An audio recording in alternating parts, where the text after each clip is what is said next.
नमो अरिहंताणं नमो सिद्धाणं नमो आयर्याणं नमो वज्रयाणं नमो लोय सव्वसाहूणम् एषो पञ्चनमुक्कारो सव्वपावपणासनो मङ्गलाणं च सव्वेसिं पठमं होयि मङ्गलम् मङ्गलं भगवान् वीरो मङ्गलं गौतमप्रभु मङ्गलं स्थूलिभद्राद्या जैनधर्मोऽस्तु मङ्गलम् अज्ञानतिमिरान्धानां ज्ञानाञ्जनशलाकया नेत्रमुन्मीलितं येन तस्मै શ્રી ગુરવે નમઃ।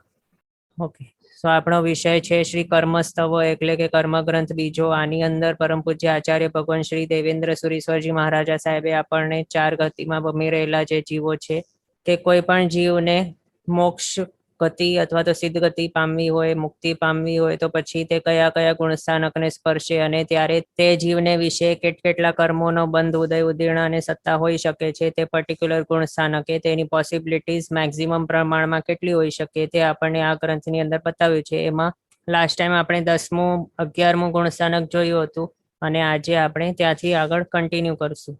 તો 10મા ગુણસ્થાનકનું નામ શું હતું આપણે જોયું હતું, સૂક્ષ્મ સંપ્રાય ગુણસ્થાનક। અને તેને તે ટાઈપનું નામ શા માટે આપેલું છે?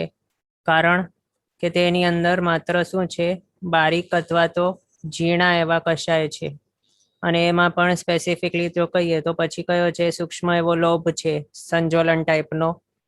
આગળના ગુણસ્થાનકમાં પણ હતો સંજોલન, પણ આ ગુણસ્થાનકે જે છે સંજોલન લોભ તે એકદમ સૂક્ષ્મ કીટી રૂપ છે, તે માટે આને સૂક્ષ્મ સંપરાય કહ્યું। સંપરાય એટલે કે કશાય તે આપણે જોયું। અને 10મા ગુણસ્થાનકે કોણ આવી શકે? તો ક્ષપક જીવ અથવા તો ઉપશમક જીવ, આ બંને આવી શકે છે। હવે અહીંયા આજે આપણે ક્ષપક અને ઉપશમક આ બંનેના વિશે થોડોક ડિફરન્સિએશન જોઈ લઈએ કે શું છે, ક્ષપક એટલે શું અને ઉપશમક એટલે શું। હવે આની અંદર અહીંયા આપણે બે કોલમ બનાવ્યા છે, ઉપશમક માટે આ છે અને આ ક્ષપકને માટે, અને કયા ટોપિકને વિશે ડિફરન્સિએશન અહીંયા થાય છે તે ટોપિક અહીંયા લખ્યું છે। તો તે એક એક કરીને આપણે જોતા જઈએ એની અંદર શું છે। સૌથી પહેલા તો કયા કયા ગુણસ્થાનકને તે સ્પર્શી શકે છે। તો હવે એની અંદર ઉપશમક કોઈ આત્મા છે તો તે ઉપશમક 8મા ગુણસ્થાનકને, 9મા, 10મા અને 11મા ગુણસ્થાનકને, આ ચાર ગુણસ્થાનકને તે સ્પર્શી શકે છે। પછી ક્ષપક છે તે 8મા, 9મા, 10મા અને 12મા આ ચાર ગુણસ્થાનકને સ્પર્શી શકે છે। અને હવે એની અંદર 11મું અહીંયા આપણે કટ ઓફ કરી દીધું છે, તે આપણે આગળ જોયું હતું શા માટે। 11મું ગુણસ્થાનક કેવું છે તો તે નિયમમાં ત્યાંથી પડવાનું જ હોય। અને પણ અહીંયા જે ક્ષપક છે તે શું કરી રહ્યા છે તે અહીંયા ડિફરન્શિએશન, તે ઘાતી કર્મોનો ક્ષય કરી રહ્યો છે ક્ષપક છે તે। હવે તેના માટે તેને નીચે પડવાનો વારો આવતો જ નથી, પણ ક્યાં આગળ તે ડાયરેક્ટ ઉપર જ જતો રહેશે। જ્યાં સુધી તેને કેવલ જ્ઞાનની પ્રાપ્તિ નહીં થઈ જાય ત્યાં સુધી તેની જે શ્રેણી છે તે ચાલુ જ રહેશે। અને એમ પણ શ્રેણી ચાલુ જ રહે એનું મિનિંગ એ નથી કે વર્ષોના વર્ષો સુધી, અંતર મુહૂર્તનો ટાઈમ માત્ર છે આ 8 to 12 ગુણસ્થાનકે પહોંચવા માટે। એ પછી તે કઈ શ્રેણી કહેવાય? ઉપશમકની જે શ્રેણી છે તે કઈ કહેવાય? તો ઉપશમ શ્રેણી કહેવાય તેને। અને ક્ષપક જીવ અથવા તો જે આત્મા ક્ષપના કરી રહ્યો છે તેની શ્રેણી કઈ કહેવાય? તો ક્ષપક શ્રેણી। પછી આ પર્ટિક્યુલર શ્રેણીઓની અંદર આ પર્ટિક્યુલર જીવ જે છે તે શું કરે છે? ઉપશમક તે શું કરે છે? તો ચારિત્ર મૌન્ય કર્મને ઉપશમાવાનું કાર્ય કરે છે। અહીંયા તેને ઉપશમાવાનું એટલે કે દબાવવાનું, સ્ટોકમાં રાખે છે, પણ તેને ક્ષય નથી કરી નાખતો, નાશ નથી કરી રહ્યો, અહીંયા સત્તામાં દબાવીને રાખે છે, તેને કહેવાય ઉપશમાવવું। પણ ક્ષપક છે તે શું કરી રહ્યો છે અહીંયા? તો ઘાતી કર્મોનો નાશ કરી રહ્યો છે, એટલે કે ક્ષય કરી રહ્યો છે। અને ઘાતી કર્મ ચાર આપણે તો જાણીએ છીએ, પહેલા તો જ્ઞાનવર્ણીય, દર્શનાવર્ણીય, મૌન્ય અને અંતરાય, આ ચાર ઘાતી કર્મો છે। એમાં સૌથી પહેલા ક્ષય કોનું થાય? તો મૌન્યનો ક્ષય થાય, અને તે જ્યારે થઈ જાય ત્યારે પછી બાકીના 3 ઘાતી કર્મો છે તેનું પણ આગળ જઈને ક્ષય થઈ જાય। એટલે અહીંયા તે ઘાતી કર્મોનો ક્ષય કરવાનું કાર્ય કરી રહ્યો છે ક્ષપક છે તે, અને ઉપશમક છે તે માત્ર ચારિત્ર મૌન્ય કર્મને ઉપશમાવાનું કે દબાવવાનું કાર્ય કરી રહ્યો છે। એની અંદર બાકીના જે 3 કર્મો છે એની સાથે કોઈ લેવા દેવા હમણાં છે નહીં। પછી ભવચક્રમાં કેટલી વખત આ કરી શકે છે ઉપશમાવાનું કાર્ય? અથવા તો અહીંયા જે લખ્યું છે ને ચારિત્ર મૌન્ય કર્મને ઉપશમાવવાનું આ કાર્ય તે કેટલી વખત કરી શકાય છે આખા ભવચક્રની અંદર? તો 4 વખત. પછી ઘાતી કર્મનો ક્ષય કરવાનું કાર્ય કેટલી વખત કરી શકાય આખા ભવચક્રમાં? તો માત્ર 1 વખત. હવે આની અંદર કેટલી વખત કરી શકાય છે એના ઉપરથી એમની વિશુદ્ધિનો ખ્યાલ આવે એવું નહીં સમજવાનું. પણ શું છે અહીંયા, આ માત્ર 1 જ વખત કરી શકે છે આ કાર્ય. એનું મિનિંગ શું છે? ક્ષપના જે કરે છે તે, કારણ 1 વખત જે તે ક્ષય થઈ જાય ઘાતી કર્મો, પછી તેની અંદર તેના આત્માનું એટલા બધા પ્રમાણમાં જ ગુણો છે તે ખીલી જાય, તેનું સ્વાભાવિક ગુણો એટલા ખીલી જાય કે પછી તેની ઉપર આ ઘાતી કર્મો છે તે પાછા ચોંટી શકે નહીં, કે પછી તેનું પાછું ક્ષય કરવાનો વારો આવે. 1 વખત ક્ષય થઈ ગયા સંપૂર્ણપણે, તો પછી હવે કઈ જરૂર જ નથી એની પાછું ક્ષય કરવાની, કારણ પાછા બંધાવાના જ નથી. શક્તિચોત છે એને આની અંદર કે આગળ બીજા પણ જો કર્મ ચોંટી જાય ઘાતી કર્મો તો તેનો પણ ક્ષય કરી નાખે એવી શક્તિ તો છે, પણ હવે ચોંટવાના જ નથી એટલે તેને ક્ષય કરવાનો વારો પણ નથી આવવાનો, એટલે માત્ર 1 જ વખત આ કરી શકે ક્ષય. આ રીતે આપણે લખીએ. પણ આ જે ઉપશમક છે, તો ઉપશમકની અંદર તે માત્ર દબાવીને રાખે છે, પાછા તે ઉછળે, પાછું ત્યાંથી ઉપર 11માં વગેરે ગુણસ્થાનક અહીંયા પહોંચેલો હોય ત્યાંથી પાછું પડે નીચે, પછી પાછો ભવાંતરે. આ રીતે કરીને ટોટલ 4 વખત આ ઉપશમવાનું કાર્ય તે કરી શકે છે. પછી કાળ, આ કાર્ય જે કરે છે તો તેનું કાળ કેટલું છે, અથવા તો અહીંયા આપણે કયા અપેક્ષાએ આ કાળ લખ્યું છે? તો 11મું ગુણસ્થાનકના અપેક્ષાએ આ કાળ લખ્યું છે, અથવા તો આમાંથી કોઈ પણ એક ગુણસ્થાનકના અપેક્ષાએ, એટલે કે જગન્યથી એક સમયે આપણે લખ્યું છે તે, અથવા તો આમ સમજો ને કે આ ઉપશમ શ્રેણી એ પણ કહી શકાય. તો એની અંદર જગન્યથી એક સમય અને ઉત્કૃષ્ટથી અંતર્મુહૂર્ત. તો સમજો કે જગન્યથી એક સમય કઈ રીતે લખ્યું? અહીંયા માત્ર 1 સમય જ લાગે તેને બધા કર્મોને ઉપશમાવવાનું, બધા ચારિત્ર મૌન્ય કર્મોને ઉપશમાવવા માટે માત્ર 1 જ સમય લાગે, પણ આને અંતર્મુહૂર્ત જેટલું ટાઈમ લાગે ક્ષય કરવા માટે. તો એવું નહીં સમજવાનું. આની અંદર શું છે, આપણે લાસ્ટ ટાઈમ જોયું હતું કે શું પોસિબિલિટી અહીંયા શું છે, તે મૃત્યુ પામી શકે છે. ઉપશમક છે તે અહીંયા જો મૃત્યુ પામી જાય, આ ફલાણા જે ગુણસ્થાનકો છે તેને સ્પર્શેલો રહે છે તે જો મૃત્યુ પામે તો પછી તે 1 સમય માટે જ તેની પાસે આ પર્ટિક્યુલર કોઈ ગુણસ્થાનક રહેલું હોય તો ત્યારે તેને કહેવાય કે તે 1 સમયનું જગન્ય કાળ છે તેના માટે એ. અને બીજું અહીંયા સાથે સાથે એ પણ સમજવાનું કે શું તે મરણ ક્યારે પામી શકે? ત્યારે જ જો તેને આગલા ભાવનું આયુષ્ય, આગલા એટલે નેક્સ્ટ ભાવનું આયુષ્ય તેને બાંધી દીધું હોય તો જ પછી આ મૃત્યુ પામી શકે, નહીં તો તે મરે નહીં. પછી ઉત્કૃષ્ટપણે, તો ઉત્કૃષ્ટ એનો ટાઈમ અંતર્મુહૂર્ત જ છે, તો તેટલા પ્રમાણનું. અને એમાં પણ ભવક્ષય ને કાળક્ષય શું છે તે આપણે આગળ જોવાના છીએ, ત્યારે જોશું. પછી ક્ષપક છે એના માટે કાળ તો જગન્ય અને ઉત્કૃષ્ટથી અંતર્મુહૂર્ત જ છે, ત્યાંથી પડવાનો છે નહીં, ઉપર જ ચડે કરવાનું છે, કેવલ જ્ઞાન પ્રાપ્ત નહીં થાય ત્યાં સુધી. એટલે આ જે પણ ગુણસ્થાનકો છે તેના જેટલા પ્રમાણના કાળ છે તે અંતર્મુહૂર્ત જ જાણવા આના માટે, જગન્યથી અને ઉત્કૃષ્ટથી પણ. પછી આરોહણ કે પતન, આરોહણ એટલે કે ઉપર ચડવાનું, કે પતન એટલે કે પડવાનું. તો આની અંદર ઉપશમક છે તે નિયમમાં પડે, અને ક્ષપક છે તે નિયમમાં આગળ જ વધે, તે પડે જ નહીં ક્યારે. પછી કયો સમ્યક્ત્વ હોય પોસિબિલિટી? તો ઉપશમકને માટે ઉપશમ સમ્યક્ત્વ પણ હોઈ શકે, ક્ષાયિક સમ્યક્ત્વ પણ હોઈ શકે તે. કારણ આપણે આગળ શું જોયું કે ઉપશમ શ્રેણી કોણ માંડી શકે? તો ઉપશમ સમ્યક્ત્વી આત્મા માંડી શકે, અથવા તો ક્ષાયિક સમ્યક્ત્વી પણ તે ઉપશમ શ્રેણી માંડી શકે. તેના માટે આ 2 સમ્યક્ત્વ અહીંયા પોસિબલ છે. પછી ક્ષાપકને માટે તો કમ્પલસરી ક્ષાયિક સમ્યક્ત્વ જ જરૂરી છે. ઉપશમક છે તે અહીંયા ક્ષપક શ્રેણી નહીં માંડી શકે. પછી કેટલી વિશુદ્ધિ, તો કેટલી વિશુદ્ધિ એની અંદર આ બંનેની અંદર ડિફરન્સિએશન કરેલું છે, એટલે કે આ આનાથી વધારે વિશુદ્ધ કે આ આનાથી વધારે વિશુદ્ધ. તો એ ક્ષપકની અપેક્ષાએ અનંત ગુણહીન વિશુદ્ધિ આપણે આગળ જોયું છે 6 વડિયા. એની અંદર આપણે શું જોયું? અહીંયા 6 વડિયા અહીંયા લાગુ નહીં પડે, પણ શું છે એની અંદર આપણે 6 ટર્મ્સ ટોટલ જોયા. અનંત ગુણહીન, અનંત ગુણ, અધિક વિશુદ્ધિ, આ બધું જોયું ને. તો તેની અંદર આવ્યું હતું અનંત ગુણહીન એટલે શું? તો તેવા ટાઈપનું અહીંયા સમજવું કે અનંત ગુણહીન એટલે શું? આ ક્ષપકની અપેક્ષાએ અનંત ગુણહીન એટલે આની વિશુદ્ધિ જેટલી છે તેના કરતા અનંત ગુણી ઓછી આની વિશુદ્ધિ છે. એટલે કે તેનું અનંત ગુણ આમાંથી જો ઓછું કરાય તો આની વિશુદ્ધિ એટલા પ્રમાણમાં હોય. પછી ક્ષપકની વિશુદ્ધિ કેટલી? તો ઉપશમકની અપેક્ષાએ અનંત ગુણી વિશુદ્ધિ.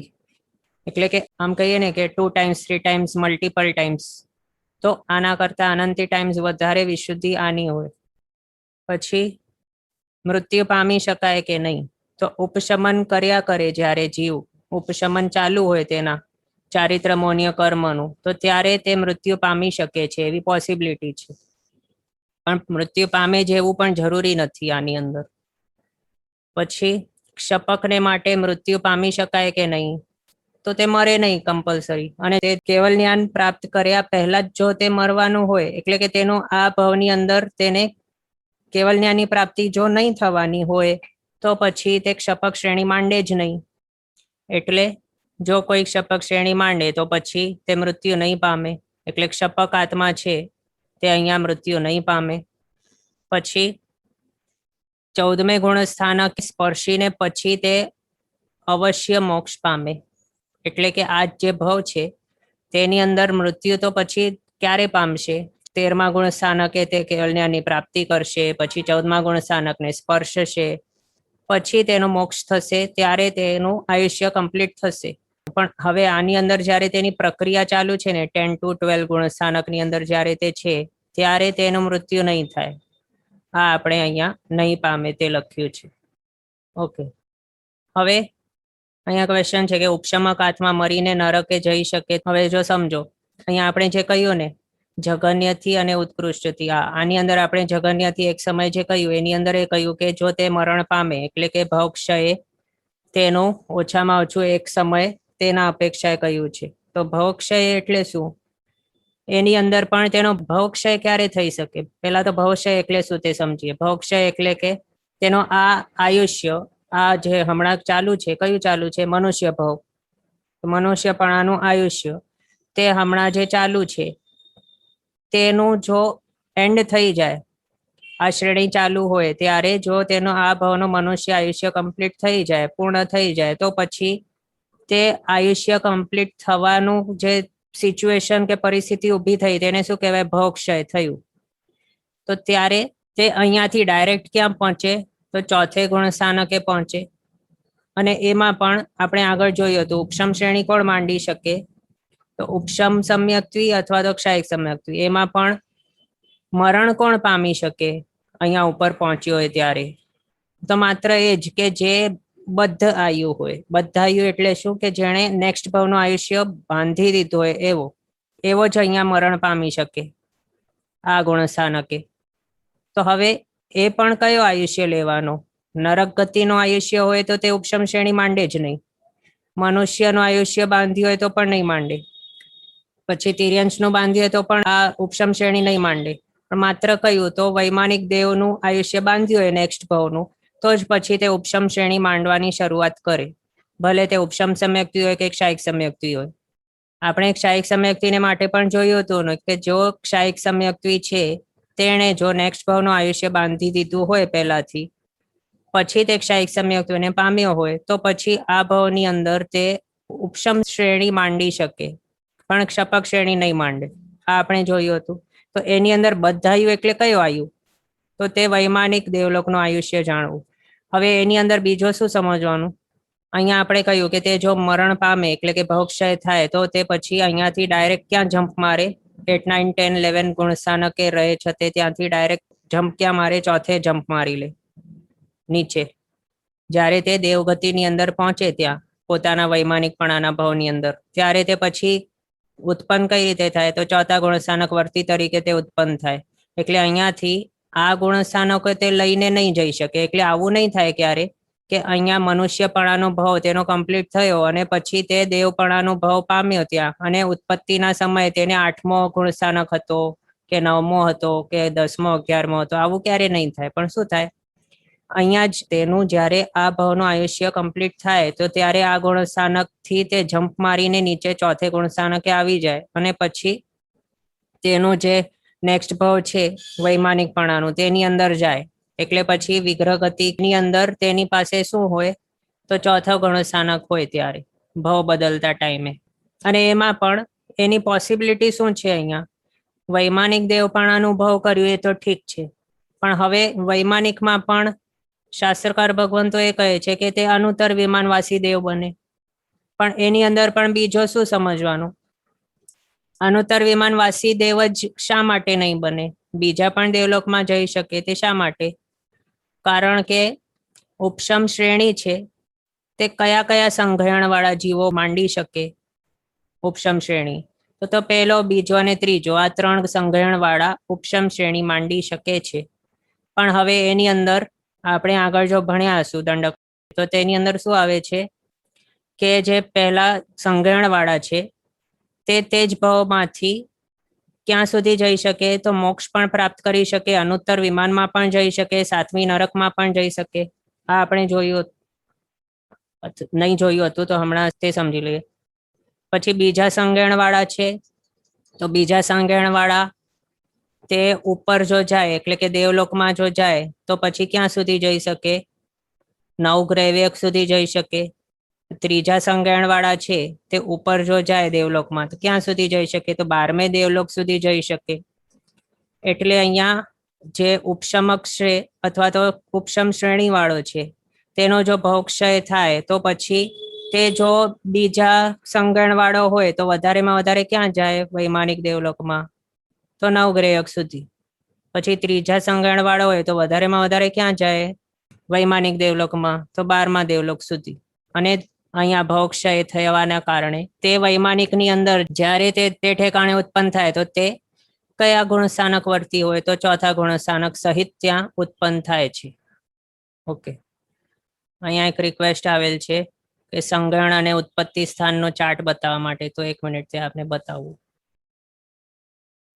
તો આ જુઓ, આની અંદર શું જોઈ શકીએ છીએ? આ છે પહેલો સંગ્રહણ વજ્ર ઋષભ નારા છે. એની અંદર પહેલા સંગ્રહણ વાળો જીવ છે તેનું જો મરણ થાય અથવા તો તે જો નેક્સ્ટ ભાવનું આયુષ્ય બાંધે તો પછી તે ક્યાં સુધી જઈ શકે? 7મી નરક સુધી જઈ શકે અને તે મોક્ષ ગમન પણ કરી શકે, એટલે કે તે જ ભાવમાંથી તે મોક્ષ પ્રાપ્ત કરી શકે છે. પછી બીજો સંગ્રહણ વાળો ઋષભ નારાજ સંગ્રહણ વાળો, તેનું જો નેક્સ્ટ ભાવનું આયુષ્ય બંધ થાય તો તે ક્યાં સુધી જઈ શકે? તો 9 ગ્રહવ્યક સુધી જઈ શકે અને 6ઠ્ઠી નરક સુધી જઈ શકે. પછી ત્રીજા સંગ્રહણ વાળો તે ક્યાં સુધી જઈ શકે? 12મા દેવલોક સુધી જઈ શકે અને 5મી નરક સુધી જઈ શકે. ચોથા સંગ્રહણ વાળો છે 8મા દેવલોક સુધી અને 4થી નરક સુધી.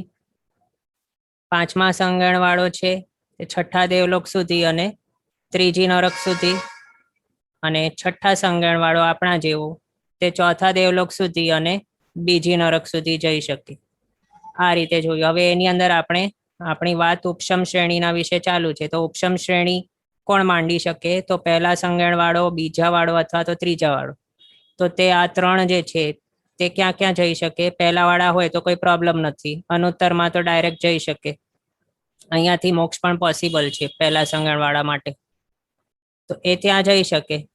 નરકની હમણાં વાત નથી કરવાની, આપણી શ્રેણીની વાત છે તે માટે. પછી બીજા સંગ્રહણ વાળા છે તો તે 9 ગ્રહવ્યક સુધી જઈ શકે છે અને ત્યાં જો તે ઉત્પન્ન થાય તો ત્યારથી તેની પાસે ચોથો ગુણસ્થાનક જ હોય. ઉપશમ શ્રેણીની અંદર ભવક્ષય જે તેનું તે ગુણસ્થાનક વયો જાય 11મું, તો તેના માટે. પછી આ છે ત્રીજો, તો ત્રીજા વાળો તે ક્યાં જઈ શકે? 12મા દેવલોક સુધી જઈ શકે છે અને તે ઠેકાણે તે વૈમાનિકની અંદર જે ટાઈમે તે ઉત્પન્ન થાય તો ત્યારે તેની પાસે ચોથા ગુણસ્થાનક હોય. ઓકે, ક્વેશ્ચન છે કે દેવ સિવાયના બીજા આયુષ્યના બંધવાળા ઉપશમ શ્રેણી માંડે જ નહીં? તો હા, રાઈટ છે, તે નહીં માંડે. એમાં પણ દેવ એટલે કે વૈમાનિક દેવલોકનું આયુષ્ય બંધ થયું હોય તો જ પછી તે ઉપશમ શ્રેણી માંડી શકે. પણ ભવનપતિ વ્યંતર જ્યોતિષ્કપણાનું દેવાયુ બાંધ્યું હોય તો પછી તે ભવની અંદર તે ઉપશમ શ્રેણી નહીં માંડે. અને બાકી તો જે છે કયા તિર્યંશ, મનુષ્ય અને નારક, આ 3 ગતિનો આયુષ્ય જો બાંધ્યું હોય તો કમ્પલસરી તે એ ભવની અંદર તે ક્યારે પણ ઉપશમ શ્રેણી તો નહીં માંડે, ક્ષપક શ્રેણી પણ નહીં માંડે. આયુષ્યનું બંધ કરેલું હોય તો ક્ષપક શ્રેણી તે ભવની અંદર તે માંડે જ નહીં. ઓકે, ક્વેશ્ચન છે કે ઉપશમક પણ નજીકના મોક્ષગામી કહી શકાય. તો એની અંદર કેવું આપણે કહી શકીએ કે ઉપશમ શ્રેણી જે માંડે છે ને, તો તે કેવું છે, તેને તો સમ્યક્ત્વની પ્રાપ્તિ કરી લીધી છે, અને સમ્યક્ત્વ કોઈએ પ્રાપ્ત કર્યો હોય તો પછી તેનું મોક્ષ ક્યારે હોઈ શકે? વધારેમાં વધારે અર્ધ પૂતગલ પરાવર્ત કાળ તે ભમી શકે સંસારની અંદર, પછી તો તેનો મોક્ષ થઈ જ જાય. એમાં પણ તે શ્રેણી માંડે છે એવા ટાઈપની વિશુદ્ધિ એની અંદર આવી ગઈ છે, તો પછી તેનો મોક્ષ આપણે એક રીતે તે માત્ર કહી શકીએ, માત્ર એક રીતે કે તે બાજુમાં હોઈ શકે, એ પણ એવો નિયમ નથી. ક્વેશ્ચન છે કે ક્ષપક શ્રેણીનો જીવ 8 to 14 બધા ગુણસ્થાનકને સ્પર્શ કરે છે. હા, આ આપણે છે ને માત્ર શ્રેણીના હિસાબે બતાવ્યું છે. આ શ્રેણી ક્યારથી ક્યાર સુધી કહેવાતી હોય? 8 to 11 ની આ શ્રેણી. પછી ક્ષપક છે તો અહીંયા ક્ષય કરવાનું કાર્ય તે 12મે સુધી કરે છે. પછી 13મા અને 14મા ગુણસ્થાનકે તેનું કેવું છે અવસ્થા? ઘાતી કર્મોથી રહિત છે 13મા ગુણસ્થાનકે, એટલે અહીંયા તેને આપણે ઇન્ક્લુડ નથી કર્યું. ઘાતી કર્મોનો ક્ષય 12મા સુધી કરે છે, તેના માટે એટલું માત્ર લખ્યું છે. પણ હા, 13મા ગુણસ્થાનકે તે પહોંચે છે, પછી 14માને સ્પર્શીને આગળ મોક્ષ પામે છે, ક્ષપક છે તે. ઓકે, તો આ આપણે જાણ્યું. પછી લાસ્ટ ટાઈમ આપણે તે જોયું હતું ઉપશાંત મોહ વિતરાગ છદ્મસ્થ નો મિનિંગ શું છે. 11મો ગુણસ્થાનક છે તે આજે જોઈએ છે તેનું કાળ. આગળ આપણે 8, 9, 10 આ 3 ગુણસ્થાનક હતા. અપૂર્વકરણ ગુણસ્થાનક, પછી અનિવૃત્તિકરણ અને સૂક્ષ્મ સંપ્રાય. આ 3ને માટે જોયું હતું કે સિમિલર અથવા તો એક જ ટાઈપના કાળ હોય છે તે ગુણસ્થાનકોના. પણ 11મા ગુણસ્થાનકનું કાળની અંદર અહીંયા ફેર છે, તે માટે આ આપણે બતાવીએ છીએ. એની અંદર કેવું છે તો ઉપશ્રમ શ્રેણીમાં જ આ આવી શકે. 11મું ગુણસ્થાનક છે તે. ક્ષપક શ્રેણીની અંદર આ નહીં આવે, તે આપણે આગળ હમણાં જ જોયું. ક્ષપકને માટે તે છે જ નહીં 11મું ગુણસ્થાનક. એની અંદર શું કહ્યું છે તે નિયમમાં પડે. 11મા ગુણસ્થાનકે જો કોઈ આવે તો ત્યાંથી કમ્પલસરી યુટર્ન નીચે આવવાનું જ રહેશે. અને એ કઈ રીતે પડી શકે? તો ભવક્ષય પતન, પતન એટલે કે પડવાનું આવે તે, અને બીજું કાળક્ષય પતન. આ રીતે જાણવું. એટલે એની અંદર જો ભવક્ષય પતન થાય તો એનું આયુષ્ય માત્ર એક જ સમયનું હતું, ત્યારે તે 11મા ગુણસ્થાનકે પહોંચ્યો, અને ત્યારે 11મા ગુણસ્થાનક વર્તી તે માત્ર એક જ સમય માટે રહ્યો, અને તેનું ભવ કમ્પ્લીટ થઈ ગયું, એટલે કે આનું આયુષ્ય પૂર્ણ થઈ ગયું. અને ત્યારે તે પછી તેને તે ગુણસ્થાનક છોડવું પડ્યું, અને તે ડાયરેક્ટ ત્યાંથી જમ્પ મારીને ચોથે આવી ગયો. ત્યારે તેનું જગન્ય કાળ કહેવાય એક સમયનું, અને ઉત્કૃષ્ટ કાળ તેનું અંતર્મુહૂર્તનું. હવે આની અંદર કાળ ક્ષય પતન, પતન એટલે કે પડવાનું આવે તે. અહીંયા શું કહ્યું છે? નિયમમાં પડે. એટલે ભવક્ષય પતન થાય અથવા તો કાળક્ષય, કોઈ ના કોઈ રીતે એનું પતન તો થવાનું જ છે. કાળક્ષય પતન એટલે શું? કે એનું આયુષ્ય તો છે હજી, પણ આ જે 11મું ગુણસ્થાનક છે એનું કાળ અહીંયા પૂર્ણ થઈ ગયું. 11મા ગુણસ્થાનક કાળ કેટલું છે? અંતર્મુહૂર્તનો છે, પણ એનું આયુષ્ય તો હજી છે બાકી, તે હજી જીવવાનો છે. પણ ગુણસ્થાનકનો કાળ કમ્પ્લીટ થયો, એના હિસાબે તે ત્યાં 11મા ગુણસ્થાનકથી પડ્યો, તેને કહેવાય કાળક્ષય પતન. તો ત્યારે તેનો ઉત્કૃષ્ટ કાળ છે તે તેને પોસિબલ છે તે ટાઈમે. પછી કેટલી વખત પ્રાપ્ત થઈ શકે? તો આખા ભવચક્રની અંદર 11મું ગુણસ્થાનક કેટલી વખત પ્રાપ્ત થઈ શકે? તો એમાં આપણે આગળ શું જોયું હતું કે ઉપશમ શ્રેણી છે, ક્ષપક શ્રેણી છે, તો એ પર્ટિક્યુલર શ્રેણીઓ આખા ભવચક્રની અંદર કેટલી વખત માંડી શકાય? તો એમાં ઉપશમ શ્રેણી 4 વખત અને ક્ષપક શ્રેણી 1 વખત. આટલી વખત આપણે જાણ્યું હતું. પછી આગળ ઉપશમ શ્રેણી છે, એ શ્રેણીની અંદર 11મું ગુણસ્થાનક વધારેમાં વધારે કેટલી વખત પ્રાપ્ત કરી શકાય? તો 4 વખત. એક શ્રેણીમાં એક વખત. એટલે એક ઉપશમ શ્રેણી છે એની અંદર 1 વખત, આ રીતે 4 ઉપશમ શ્રેણી થઈ તો 4 વખત. પણ એક ક્ષપક શ્રેણી તે માંડી શકે આખા ભવચક્રની અંદર, પણ હવે આ ક્ષપક શ્રેણીની અંદર 11મો ગુણસ્થાનક આવતો જ નથી, એટલે અહીંયા આપણે 0 લખ્યું. એટલે આખા ભવચક્રની અંદર 11મું ગુણસ્થાનક વધારેમાં વધારે કેટલી વખત મેળવી શકાય? તો 4 વખત.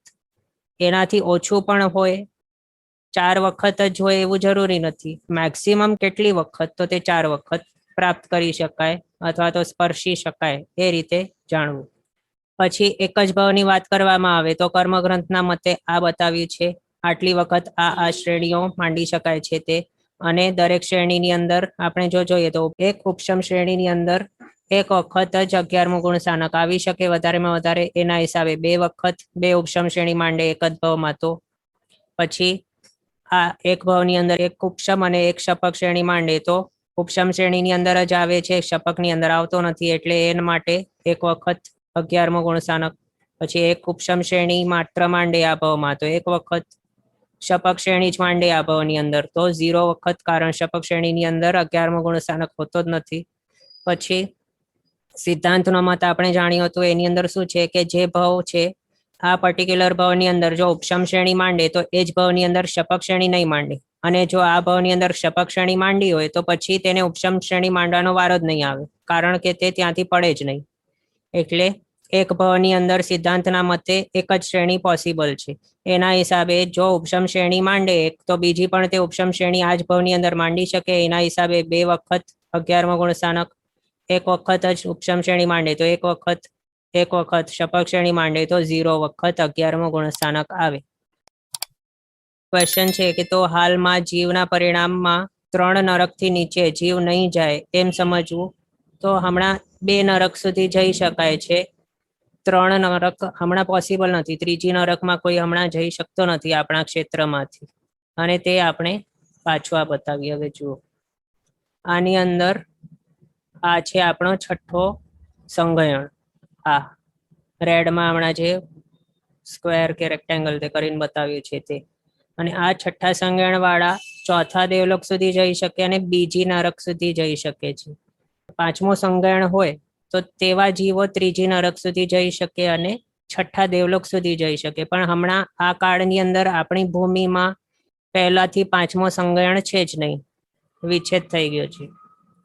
હમણાં આપણા બધાને માટે છઠ્ઠો સંગયણ જ છે. તેના માટે હમણાં એના અપેક્ષાએ શું છે, આપણી ગતિ ક્યાં થઈ શકે, તો ઉર્ધ્વ ગતિ થાય જો તો ચોથા દેવલોક સુધી થઈ શકે, અને અધો ગતિ થાય તો બીજી નરક સુધી થઈ શકે.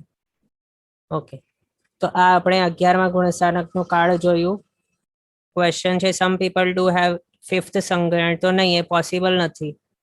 એની અંદર હમણાં જો આપણને આમ લાગે ને કે કોઈકનું બાંધો એટલો મજબૂત છે કે તે છઠ્ઠો સંગયણ નહીં હોઈ શકે, તો તેની અંદર કેવું સમજવાનું, દરેક જે સંગયણો છે તેની અલગ અલગ તરતમતાઓ હોય છે. એટલે કે સ્ટ્રેન્થ બધાની પ્રમાણ જે હોય ને સ્ટ્રેન્થનો કે બાંધાનો, તો તેની અંદર તરતમતા ઘણી હોય. જે રીતે આપણે જોયો તો તિર્યકમુખી વિશુદ્ધિ, આ રીતે અહીંયા આપણે તિર્યકમુખી સ્ટ્રેન્થ કહી શકીએ એક અપેક્ષાએ. તો એની અંદર કઈ રીતે આપણે એક્ઝામ્પલ આપી શકીએ કે હમણાં 5મા આરાવાળા આપણે જે છીએ તો તે બધા આપણે જીવો અને છઠ્ઠા આરાવાળા જીવો, આ બંનેના માટે કયો સંગણ કયો છે, તો છઠ્ઠો છે.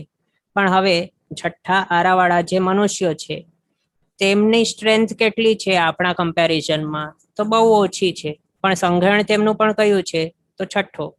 તો હવે એમની અપેક્ષાએ આપણે એમ શું કહી શકીએ કે આપણો 5મો છે, અથવા તો એમનો 7મો, અથવા તો એવું બીજું કંઈ પણ નહીં. એવી તરતમતાઓ હોય છે. એટલે એમને છઠ્ઠો સંગણ જે મળવાનું છે તે અત્યંત એવો નબળો મળવાનો છે કે જે આપણાથી પણ નબળો હોય. પણ હમણાં આ જે ક્ષેત્ર છે એની અંદર જે પણ મનુષ્યો વગેરે જન્મે છે તેમના સંગણ છે તે છઠ્ઠો રહેવાનો છે આપણા 5મા આરાની અંદર. તો આ આપણે જોયું 11મું ગુણસ્થાનકનું કાળ. પછી હવે નેક્સ્ટ આવે છે 12મું ગુણસ્થાનક. એની અંદર એનું નામ શું છે, તો જુઓ, ક્ષીણ મોહ વિતરાગ છદ્મસ્થ ગુણઠાણું. આની અંદર શું કહ્યું, આગળ શું હતું, ઉપશાંત મોહ હતું. ઉપશાંત એટલે દબાવેલું એવું હતું.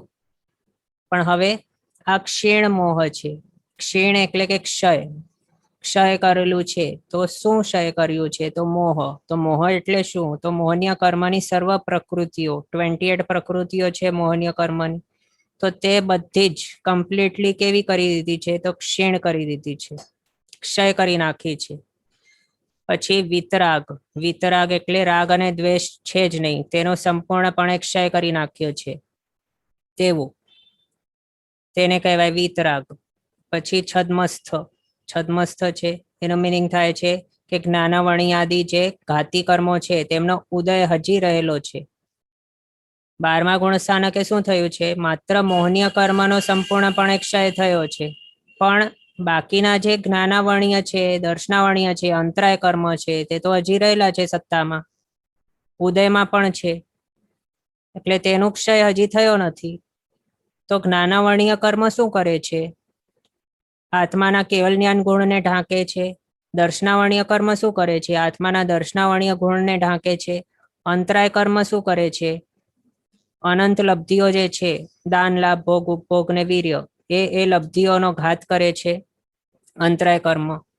તો આટલા બધા આવરણો રહેલા છે, એના કારણે અહીંયા છદ્મસ્થપણું રહેલું જાણવું, એટલે કે છદ્મસ્થપણું તેના કારણે જાણવું, આમના ઉદયના કારણે, ઘાતી કર્મો છે તેમના ઉદયના કારણે. એટલે આને શું કહેવાયું? ક્ષીણ, મોહ, વિતરાગ, છદ્મસ્થ. હવે આની અંદર આ 4 વર્ડમાંથી જો સમજો કે ક્ષીણ મોહ આ વર્ડ નહીં હોય તો પછી શું થાય? 11મું ગુણસ્થાનક હતો તેની અંદર પણ રાગ દ્વેષ નહીં હતા, ત્યારે પણ વિતરાગીતા હતી. છદ્મસ્થપણું પણ હતું. છદ્મસ્થપણું કોને કોને કહેવાય? કે જેને ઘાતી કર્મનો ઉદય હોય તે છદ્મસ્થ કહેવાય. એટલે કે પહેલા ગુણસ્થાનક થી બધા જ કેવા છે? 12મા સુધીના બધા છદ્મસ્થ છે, આપણે પણ છદ્મસ્થ છીએ. તો ક્ષીણ મોહ આ વર્ડ એડ કરવામાં આવ્યું તો ત્યારે 11મા ગુણસ્થાનક થી આને ડિફરન્શિએટ કરી શકાય એવું થયું. પણ વિતરાગ વર્ડ નહીં હોય તો પછી શું થાય? આગળ 10મા ગુણસ્થાનક સુધી શું હતું? સંજ્વલન, લોભનો ઉદય હતો. તે 10મા ગુણસ્થાનકને છોડ્યું ત્યારે પછી વિતરાગતા આવી, એટલે રાગ દ્વેષનું ઉદય ટળ્યો અથવા તો ક્ષય થયો તે. અને હમણાં રાગ દ્વેષ નથી એ આપણે કહીને તેના હિસાબે વિતરાગીપણું કહીએ તો પછી શું કહી શકાય? 11મા ગુણસ્થાનકે પણ વિતરાગીપણું હતું, અહીંયા પણ વિતરાગીપણું છે. તો એ બંનેની અંદર ફેર કઈ રીતે? તો આના રીતે, ક્ષીણ મોહ છે એના હિસાબે. તેની અંદર ઉપશાંત મોહ હતું, આની અંદર ક્ષીણ મોહ છે. પછી આ 12મો ગુણસ્થાનક છે, આની અંદર શપક છે તે જ આવી શકે. આપણે આગળ હમણાં જ આપણે તે જોયું ઉપશમક અને ક્ષપકના ડિફરન્શિએશનની અંદર કે 12મો ગુણસ્થાનક છે તેને કોણ સ્પર્શી શકે? તો ક્ષપક જીવ છે તે જ. પછી આના માટે કેવું કહ્યું છે? ક્ષીણ મોહ તો થઈ ગયું છે, પણ હવે બાકી જે રહેલા છે છદ્મસ્થપણું જેના કારણે છે એવા જ્ઞાનાવર્ણ્યાદિ જે ઘાતી કર્મો છે 3, તેનું ક્ષય કરવાનું કાર્ય આ ગુણસ્થાનકે તે કરી રહ્યો છે. હવે એ આમ તો શું છે? આ ક્ષય કરવાનું કાર્ય અથવા તો તેને મંદ કરવાનું કાર્ય આગળથી જ ચાલુ છે, પણ હવે છેલ્લામાં છેલ્લો જે એને સંપૂર્ણ મૂળથી નાશ કરવાનું કાર્ય છે તે બધું મેન કાર્ય અહીંયા થાય છે. એટલે અહીંયા 12મા ગુણસ્થાનકે આ ઘાતી કર્મો જે છે 3 બાકીના, તેમનું સંપૂર્ણપણે અહીંયા ક્ષય કરી નાખે છે. અને તે ક્યારે? 12મા ગુણસ્થાનકનો ચરમ સમય જ્યારે હોય, ચરમ એટલે કે છેલ્લો, તેનો જ્યારે છેલ્લો સમય હોય ત્યારે સર્વ ઘાતી કર્મોનો ક્ષય થઈ જાય છે. અને પછી આનો ચરમ સમય એટલે શું? હવે આનો સમય છેલ્લો પસાર થઈ જશે તો પછી આ ગુણસ્થાનક રહેશે નહીં. અને બીજું, આ ગુણસ્થાનકે જેણે સ્પર્શ્યો છે તેને નીચે પડવાનો નથી, તો પછી હવે નેક્સ્ટ તેને કયો ગુણસ્થાનક આવશે? આનો છેલ્લો આવી ગયો તો 13th આવશે. અને 13મા ગુણસ્થાનકે તે જ્યારે પહોંચશે તો ત્યારે તેની પાસે એક પણ ઘાતી કર્મ હશે જ નહીં. ત્યારે પછી શું કહેવાશે? કે તેને છદ્મસ્થપણું હવે છે જ નહીં તેની પાસે. એટલે હવે તે શું કહેવાશે પછી? જ્ઞાનાવર્ણ્યાદિ 4 કર્મો, મોહનીય કર્મ તો પહેલા જ ક્ષય થઈ ગયો છે, તો બાકીના જે છે કર્મો જ્ઞાનાવર્ણીય, દર્શનાવર્ણીય, અંતરાય, એ ત્રણેયનો ક્ષય થશે તો પછી તેની પાસે કેવલ જ્ઞાન ગુણ આવશે, કેવલ દર્શન આવશે, અનંત લબ્ધિઓ આવશે, અનંત વીર્ય વગેરે આવશે. તેવા ગુણોના ધારક બની જશે આ. એટલે ઇન શોર્ટ અહીંયા તેમને શું કહેવાશે પછી? કેવલ જ્ઞાની કહેવાશે. હા, તો તે આપણે 13મા ગુણસ્થાનક જોતા પહેલા આ જોઈ લઈએ. એટલે અહીંયા આપણે શું જાણ્યું? 12મો ગુણસ્થાનક છે તેનો જ્યારે છેલ્લામાં છેલ્લો સમય આવશે તો ત્યારે તેના આત્મા પરથી સંપૂર્ણપણે બધા જ જે ઘાતી કર્મો છે બધા જ નો ક્ષય થઈ જશે અને એ રીતે ક્ષય થશે કે હવે નેક્સ્ટ ફ્યુચરની અંદર તે ક્યારે પણ તેવા ટાઈપના કર્મોનો બંધ કરશે જ નહીં. એટલે હવે ક્યારે પણ નવો એવો કોઈ જ્ઞાનાવર્ણીય કર્મ ચોંટશે નહીં તે આત્મા ઉપર. નવો એવો મોહનીય કર્મ ક્યારે નહીં ચોંટે. પછી નવો એવો કોઈ દર્શનાવર્ણીય કર્મ ક્યારે પણ નહીં ચોંટશે ફ્યુચરમાં. આજે નહીં, આવતીકાલે નહીં, પરમ દિવસે નહીં, અનંત કાળ પસાર થઈ જશે, અનંતી 24 પસાર થઈ જશે તો પણ એક નવો મોહનીય કર્મ, એક નવો જ્ઞાનાવર્ણીય કર્મ, એક નવો અંતરાય કર્મ, એક નવો દર્શનાવર્ણીય કર્મ તે હવે ચોંટવાનું જ નથી ક્યારે પણ આ પર્ટિક્યુલર આત્માના ઉપર. એવી રીતે એને આ કર્મનો ક્ષય કર્યો છે. એટલે હવે ત્યાંથી તે હવે પડવાનો નથી, રિટર્ન આવવાનો નથી. અને હવે જો તે ક્યારે પણ તે નવો કર્મ બાંધવાનો જ નથી. એનો મિનિંગ શું થયું? બાંધે તો જ પછી તે સ્ટોકમાં આવે, સત્તામાં આવે, અને સ્ટોકમાં હોય તો જ પછી તે ઉદયમાં આવે. તો બાંધતો જ નથી તો સ્ટોકમાં કઈ રીતે આવશે? સત્તામાં જ નહીં આવે તો પછી ઉદય જ શાનું થશે? અને ઉદય જ નહીં થાય તો પછી તેના જે અનંત જ્ઞાન ગુણ છે, અનંત દર્શન ગુણ છે, અનંત ચારિત્ર વગેરે ગુણો છે એને કોણ ઘાત કરે છે? તે ગુણોનો ઘાત કોણ કરી રહ્યો હતો? તો આ ઘાતી કર્મો. તેને હવે બાંધશે જ નહીં.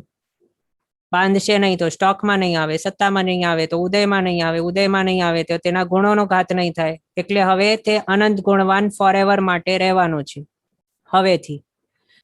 પછી અહીંયા ક્વેશ્ચન છે કે ક્ષપક જીવો ઉપશમ શ્રેણી માંડે તો તે પણ નીચે પડી શકે? ક્ષપક જીવો એક જ ભાવમાં ઉપશમ અને ક્ષપક બંને શ્રેણી માંડી શકે? તો હા, આપણે તે જોયું ને. આની અંદર શું સમજવું? અહીંયા આપણે જે ક્ષપક લખ્યું છે ને એનો મિનિંગ શું લેવાનું છે?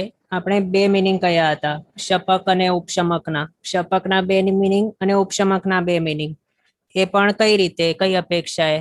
ક્ષપક ફર્સ્ટ મિનિંગ આપણે લઈએ ક્ષપકનું તો તે ક્ષાયિક સમ્યક્ત્વી જે છે, જેણે દર્શન મોહનીયનો ક્ષય કર્યું છે, અનંતાનુબંધી 4 કષાયનો ક્ષય કર્યું છે સંપૂર્ણપણે, એને ક્ષપક એક કહેવાય. એટલે કે ઇન શોર્ટ ક્ષાયિક સમ્યક્ત્વી જીવ તે. અને બીજી અપેક્ષા એક ક્ષપક કયો? તો જે ચારિત્ર મોહનીય કર્મો છે તેનો ક્ષય કરી રહ્યો છે હમણાં. એટલે બીજા વર્ડમાં કે તે ક્ષપક શ્રેણી માંડી રહ્યો છે એવો. તો અહીંયા આપણે આ જે ક્ષપક લખ્યો છે તે કયો લેવાનો છે? તો ક્ષપક શ્રેણી જે માંડી રહ્યો છે તે ક્ષપક લેવાનો છે. અને ઉપશમક આપણે જે કહ્યું આગળ, ક્ષપક ઉપશમક હમણાં આપણે જે વાત ચાલુ છે 2-3 ક્લાસથી, તો એની અંદર ઉપશમક પણ કયો લેવાનો? ઉપશમ સમ્યક્ત્વી માત્ર નહીં પણ કયું? તો ઉપશમ શ્રેણી જે માંડે તે ઉપશમક. એ મિનિંગ અહીંયા આપણને હમણાં ગ્રહણ કરવાનું છે. અને ઉપશમ શ્રેણી કોણ કોણ માંડી શકે? તો અહીંયા આપણે આ બતાવ્યું. ઉપશમ શ્રેણી ઉપશમ સમ્યક્ત્વી માંડી શકે અને ક્ષાયિક સમ્યક્ત્વી પણ માંડી શકે. અને ક્ષાયિક સમ્યક્ત્વી જો ઉપશમ શ્રેણી માંડે તો ઉપશમ શ્રેણીનો એવો જ છે, ફેટ કહો કે કંઈ પણ કહો, નિયતિ. ક્ષપક શ્રેણી છે તે છે જ કેવી, તેનો સ્વભાવ જ કેવું છે કે ત્યાંથી તો નિયમમાં પડવાનું જ છે, નિયમમાં પડવાનું છે. એટલે ભલે ક્ષાયિક સમ્યક્ત્વી ઉપશમ શ્રેણી માંડે કે ઉપશમ સમ્યક્ત્વી ઉપશમ શ્રેણી માંડે તો તે નિયમમાં બંને પડવાના જ છે. અને બીજું આપનો ક્વેશ્ચન છે કે ક્ષપક જીવ એક જ ભાવમાં ઉપશમ અને ક્ષપક બંને શ્રેણી માંડી શકે શું? તો એની અંદર કેવું સમજવાનું? ક્ષપક જીવો જો ઉપશમ શ્રેણી માંડે તો એમના માટે કેવો કન્ડિશન છે કે તેઓ જો બદ્ધાયુ હોય, એટલે કે જો તેઓએ નેક્સ્ટ ભાવનો આયુષ્ય બાંધી દીધો હોય તો પછી તેઓ આ ભાવની અંદર ઉપશમ શ્રેણી માંડે. પણ ક્ષપક શ્રેણીને માટે કેવું છે કન્ડિશન? નેક્સ્ટ ભાવનું આયુષ્ય બાંધેલું નહીં હોવું જોઈએ. પણ હવે જે ક્ષાયિક સમ્યક્ત્વી છે તેણે ઉપશમ શ્રેણી માંડી, એનો મતલબ શું થયું કે તેનો નેક્સ્ટ ભાવનું આયુષ્ય બંધાઈ ગયું છે. તો પછી હવે એ આ જ ભાવની અંદર ક્ષપક શ્રેણી નહીં માંડે. પણ હવે એ રીતે થઈ શકે કે શું?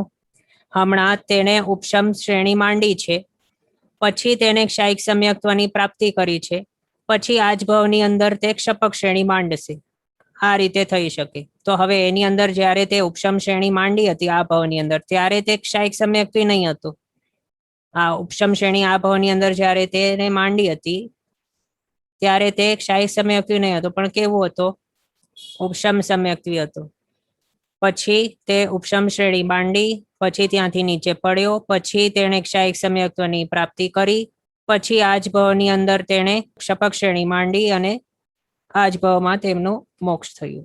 આ રીતે પોસિબિલિટી છે, એટલે આપ સમજ્યા હશો. હવે 12મા ગુણસ્થાનકનું કાળ. તો 12મા ગુણસ્થાનકનું કાળ આપણે જોઈએ તો એની અંદર પહેલા તો આ કેવું છે કે ક્ષપક શ્રેણીમાં જ આવી શકે 12મું ગુણસ્થાનક, અને તે નિયમમાં આગળ વધવાનું હોય, અહીંયાથી નીચે પડવાનું હોતું જ નથી, જમ્પ મારવાનું નથી, ન તો ઉતરવાનું છે, બસ માત્ર આગળ વધવાનું છે. અને આગળ વધવાનું એટલે શું? આગળ વધવાનું એટલે કે 13મા ગુણસ્થાનકે પહોંચવાનું. 13મા ગુણસ્થાનકે પહોંચ્યા એટલે કેવલ જ્ઞાનની પ્રાપ્તિ કરી. કેવલ જ્ઞાનની પ્રાપ્તિ કરી પછી 14મા ગુણસ્થાનકે પહોંચશે અને પછી ત્યાંથી મોક્ષ. એટલે 12મું ગુણસ્થાનક કોને આવી શકે? તો માત્ર જેનો આ જ ભાવમાં મોક્ષ છે, જે ચરમ શરીરી છે, તે જ માત્ર 12મા ગુણસ્થાનકે પહોંચી શકે. એના હિસાબે બીજો મિનિંગ શું થયું? આપણે આ ભાવની અંદર 12મા ગુણસ્થાનકે ક્યારે પણ પહોંચી શકવાના નથી. આ થઈ ગયું બીજો મિનિંગ. પછી આપણે સંગ્રહણ જોયા, જે 1 2 3 સંગ્રહણ વર્તી જીવ છે તે ઉપશમ શ્રેણી માંડી શકે. એના હિસાબે શું થયું કે આપણે આ ભાવની અંદર ઉપશમ શ્રેણી પણ નહીં માંડી શકીએ. સંગ્રહણની વાત આવી તો એના હિસાબે ક્ષપક શ્રેણી કોણ માંડી શકે? તો માત્ર પહેલા સંગ્રહણ વાળો જીવ છે તે જ ક્ષપક શ્રેણી માંડી શકે. આપણે કેવા છીએ? છઠ્ઠા સંગ્રહણ વાળા. એટલે બંને શ્રેણીઓ આપણા માટે આ ભાવની અંદર તો નથી જ. આ એક ગેરંટીડ પણ આપણે કહી શકીએ. ક્વેશ્ચન છે કે સિદ્ધાંત પ્રમાણે બંને શ્રેણી એક જ ભાવમાં નહીં માંડી શકે, રાઈટ? તો હા, એ અહીંયા આપણે બતાવ્યું છે. આ આપણે કહીએ છીએ હમણાં. 11મા ગુણસ્થાનક માટે પણ આ આપણે જોયું હતું. તો 12મા ગુણસ્થાનક છે એ નિયમમાં આગળ વધવાનું છે. પછી તેનું કાળ કેવું છે? જગન્ય અને ઉત્કૃષ્ટપણે અંતર મુહૂર્ત જ છે. અહીંયા કાળ ક્ષય, ભવ ક્ષય આ રીતે નહીં થાય, પણ શું હોય? પડવાનું છે જ નહીં, તો ભવક્ષય થાય જ નહીં. અને ભવક્ષય કોનું થઈ શકે? માત્ર ઉપશમ શ્રેણી વાળા હોય તેની પોસિબિલિટી છે ભવક્ષય થવાની, પણ આ ક્ષપક શ્રેણી વાળું છે તો આની અંદર ભવક્ષય તો થવાનું જ નથી. માત્ર શું થશે? કાળક્ષય થઈ જશે. એટલે તેનું અંતર મુહૂર્તનું જે કાળ છે તે જગન્ય અને ઉત્કૃષ્ટથી એટલું જ જાણવું. પછી કેટલી વખત આ 12મા ગુણસ્થાનકની પ્રાપ્તિ થઈ શકે? તો પહેલા તો અહીંયા આપણે જોઈએ શ્રેણી એક જ ભાવની અંદર અને ભવચક્રની અંદર પ્રાપ્ત થઈ શકે છે. તે એમાં આખા ભવચક્રની અંદર ઉપશમ શ્રેણી 4 વખત, 1 વખત ક્ષપક શ્રેણી એ પ્રાપ્ત કરી શકાય. પણ આગળ હમણાં આપણે જોયું કે ઉપશમ શ્રેણીની અંદર 12મું ગુણસ્થાનક નહીં આવે, માત્ર ક્ષપક શ્રેણીની અંદર 12મું ગુણસ્થાનક આવે. એના હિસાબે આખા ભવચક્રની અંદર 12મું ગુણસ્થાનક કેટલી વાર આવી શકે? વધારેમાં વધારે તો 1 જ વખત. અને એમાં પણ ઉપશમ શ્રેણી 4 માંડે, 3 માંડે, 2 માંડે, 1 માંડે, કેટલી પણ માંડે તો પણ 0, કારણ ઉપશમ શ્રેણીમાં 12મો ગુણસ્થાનક આવતો જ નથી. અને ક્ષપક શ્રેણીની અંદર 1 વખત. પછી કર્મગ્રંથના મતે આપનો અહીંયા જે ક્વેશ્ચન હતું, સિદ્ધાંત પ્રમાણે બંને શ્રેણી એક ભાવમાં નહીં માંડી શકે, રાઈટ? તો હવે અહીંયા આવે છે. તો કર્મગ્રંથનો મત અહીંયા છે અને બીજો સિદ્ધાંતનો મત છે. એ આપણે જોઈએ. કર્મગ્રંથનો મત કેવો છે કે આ એક ભાવ છે, કોઈ પણ એક ભાવ ચાલુ છે હમણાં, એમાં પણ કોઈ પણ એક એટલે મનુષ્યપણાનું ભાવ હોવું જોઈએ. એમાં પણ પહેલો, બીજો, ત્રીજો સંગ્રહણમાંથી કોઈ પણ હોવું જોઈએ. એમાં પણ જો 1 2 3 સંગ્રહણ હોય તો ઉપશમ શ્રેણી માંડી શકે અને ક્ષપક શ્રેણી માત્ર પહેલા સંગ્રહણ વાળો જ માંડી શકે. તો કર્મગ્રંથનો મત કેવું છે કે આ ભાવની અંદર 2 વખત ઉપશમ શ્રેણી માંડી શકાય. તે પણ ઉપશમ શ્રેણીની અંદર 12મું ગુણસ્થાનક આવતો જ નથી, તે માટે 0 વખત પ્રાપ્ત કરાય. પછી કર્મગ્રંથનો મત અહીંયા ફેર પડે છે. 1 વખત ઉપશમ શ્રેણી અને 1 વખત ક્ષપક શ્રેણી આ ભાવની અંદર. અને એની અંદર જો આ રીતે માંડી હોય તો પછી ઉપશમ શ્રેણીની અંદર 12મો આવતો નથી, એટલે અહીંયા 0. અને ક્ષપક શ્રેણી 1 માંડે તો એની અંદર 1 વખત આવી જાય. આ એ 12મો ગુણસ્થાનક 1 વખત એ પ્રમાણે આવે. પછી ઉપશમ શ્રેણી 1 માંડે આ ભાવમાં તો 1 વખત પણ નહીં આવે. ઉપશમ શ્રેણી માટે 12મો ગુણસ્થાનક છે જ નહીં, તે માટે 0. પછી ક્ષપક શ્રેણી માત્ર માંડે તો પછી એની અંદર 1 વખત આવે 12મો ગુણસ્થાનક, કારણ ક્ષપકથી પડવાનો નથી એના માટે. પછી સિદ્ધાંતનો મત અહીંયા આપણે આ જે બોલ્ડ કર્યું છે તે તેના માટે કર્યું છે બ્લેક કલરમાં જે બોલ્ડ કર્યું છે તે ત્યાં મતનો ફેર થાય છે. એટલે કે કર્મગ્રંથનો મત આ છે, પણ સિદ્ધાંતકાર શ્રી છે તેમનો મત આ નથી. એ શું કહે છે કે આ ભવની અંદર જો ઉપશમ શ્રેણી માંડી તો આ જ ભવની અંદર ક્ષપક શ્રેણી નહીં માંડે, અને આ જ ભવની અંદર જો ક્ષપક શ્રેણી માંડી તો પછી ઉપશમ શ્રેણી માંડવાનો અવસર જ નહીં આવે, કારણ કે ક્ષપક શ્રેણી માંડી ત્યાંથી નીચે આવવાનું નથી. એટલે ઇન શોર્ટ શું કે સિદ્ધાંતનો મત શું છે કે એક જ ભાવમાં બે ટાઈપની શ્રેણીઓ પોસિબલ નથી. કોઈ પણ એક ચૂઝ કરો, ચૂઝ તો નહીં કરાય પણ કોઈ પણ એક માંડી શકાય. હવે એની અંદર જો બે ઉપશમ શ્રેણી માંડી તો 0 વખત આવે 12મો ગુણ સ્થાનક, એક ઉપશમ શ્રેણી માંડી તો 0 વખત, એક ક્ષપક શ્રેણી માંડી તો 1 વખત આવે. અને એમાં પણ એ જાણવું કે ઉપશમ શ્રેણીમાં કેવું હતું, આપણે આગળ શું જોયું હતું, જે 8મો છે 9મો ગુણ સ્થાનક, એના માટે શું જોયું હતું કે વધારેમાં વધારે વખત જો આવે તો 9 વખત આવી શકે, કે વધારેમાં વધારે વખત જો આવે તો 4 વખત. આ રીતે આપણે જોયા હતા ને તે 8મો 9મો વગેરે ગુણ સ્થાનકો. પણ હવે આ છે 12મો ગુણ સ્થાનક, એની અંદર કેવું છે કે જો ક્ષપક શ્રેણી તેને માંડી તો તેને 12મો ગુણ સ્થાનક તો આવવાનું જ છે, કમ્પલસરી આવશે જ. અને એ પણ એક વખત તો આવીને જ રહેશે, કોઈ પણ આરો નથી તેને. આ ગુણ સ્થાનકને સ્પર્શ્યા વગર તે આગળ વધી શકવાનો નથી, ક્ષપક શ્રેણી વાળો. ક્વેશ્ચન છે ઉપશમ શ્રેણી માંડેલા ક્ષાયિક સમ્યકીને કેટલા સંગણ હોઈ શકે? તો એવું તેના માટે 1 2 3 હોઈ શકે, પહેલો બીજો ત્રીજો હોઈ શકે. ઉપશમ શ્રેણીની અંદર સ્પેસિફિકલી તે માત્ર કહ્યું છે કે આ 3 સંગણ હોઈ શકે. અને ક્ષાયિક સમ્યક્ત્વની પ્રાપ્તિ છે તો તેના માટે આપણે આગળ જે બતાવ્યું ને કે ક્ષાયિક સમ્યક્ત્વી છે તે આ ભાવની અંદર ઉપશમ અને ક્ષપક બંને શ્રેણીઓ કરી શકે છે. અને એમાં પણ તેને ક્ષાયિક સમ્યક્ત્વની પ્રાપ્તિ નહીં કરી હોય ત્યારે તે ઉપશમ શ્રેણી માંડે અને પછી ક્ષાયિક સમ્યક્ત્વની પ્રાપ્તિ કરે પછી તે ક્ષપક શ્રેણી માંડે. તો એવો કોઈ જો આત્મા હોય તો તે પહેલા સંગણ વાળો જાણવું કમ્પલસરી. જો તે પહેલા સંગણ હોય તો જ પછી તે ક્ષપક શ્રેણી માંડી શકે છે. એના માટે પણ ઉપશમ શ્રેણી માંડવાને માટે પહેલા બીજો કે ત્રીજો આ 3 માંથી કોઈ પણ સંગણ હોય તો ચાલી શકે. ઓકે, આજનો સમય આપણો અહીંયા થયો છે. આગળના પદાર્થો આપણે નેક્સ્ટ ક્લાસમાં જોશું અવસરે. જેના આજ્ઞા વિરુદ્ધ કંઈ પણ બોલાય તો મિચ્છામિ દુક્કડમ. સર્વમંગલ માંગલ્યમ સર્વકલ્યાણ કારણમ પ્રધાનમ સર્વધર્માણામ જૈનમ જયતિ શાસનમ. પ્રણામ. બધા શાતામાં રહેજો, જીનાજ્ઞા પૂર્વકનું જીવન જીવજો, સર્વવીરતી તરફ આગળ વધજો.